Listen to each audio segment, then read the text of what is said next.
Hi, how are you? Welcome to Las Vegas. Nick Huck is among the top tier of Las Vegas bartenders. Let his sweet tricks prove it.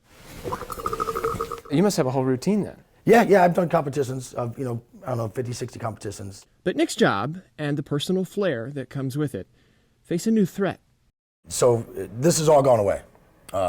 In a back bar somewhere, hidden away from the customers, there's a machine so big, has basically like an iPad on it, and it just says rum and Coke. And you have to ice up the drink, put a glass here, you hit rum and Coke, rum, Coke. Researchers estimate that some 65% of all jobs in Las Vegas could be lost to automation by 2035.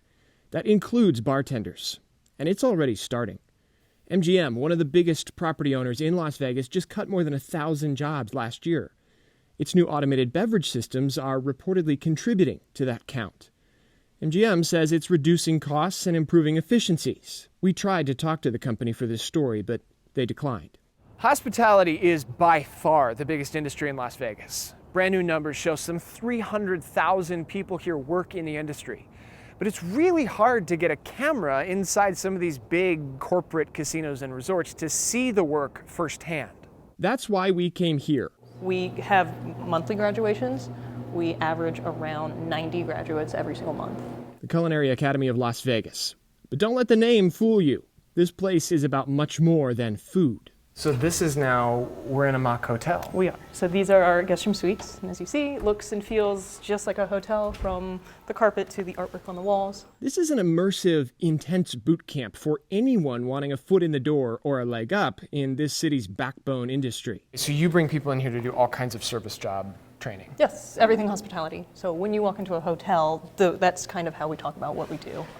We are just service altogether. That's front of house workers, back of house workers, so kitchen stewards, dishwashers, cooks, bakers, food servers, bus people, guest room attendants. The list goes porters, bar porters, bar apprentices, and then all the way up to sommeliers, wine servers. When someone comes from another environment and their job is eliminated because of automation, they can come sort of to ground zero here and get training in anything else? Absolutely. Oftentimes the hardest part is to get into the industry, right?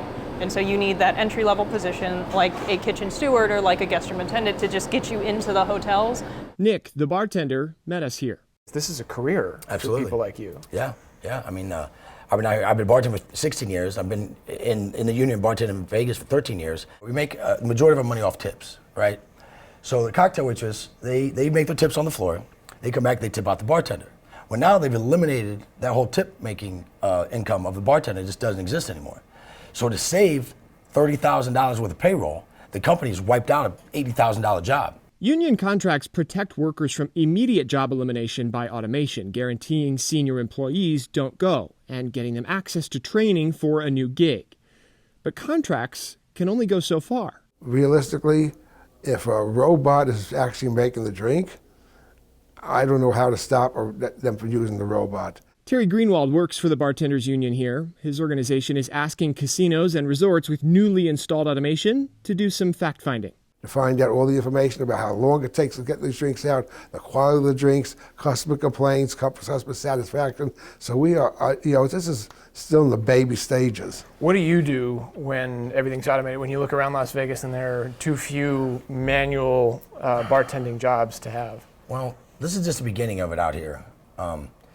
It's this recent move by MGM did affect about 300 bartenders, but there's still a lot of bartending jobs out there. Automation takeover is nothing new in the labor policy debate. I like to see the state of state law.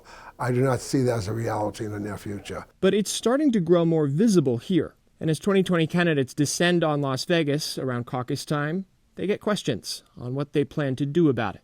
The only candidate that was talking about it was Yang. Endings are hard. But he dropped out. But this is not an ending. This is a beginning. So the question for people like Nick Huck is, I like waiting on people. I like making people happy. who will pick up that torch? That's the Vegas charm, really.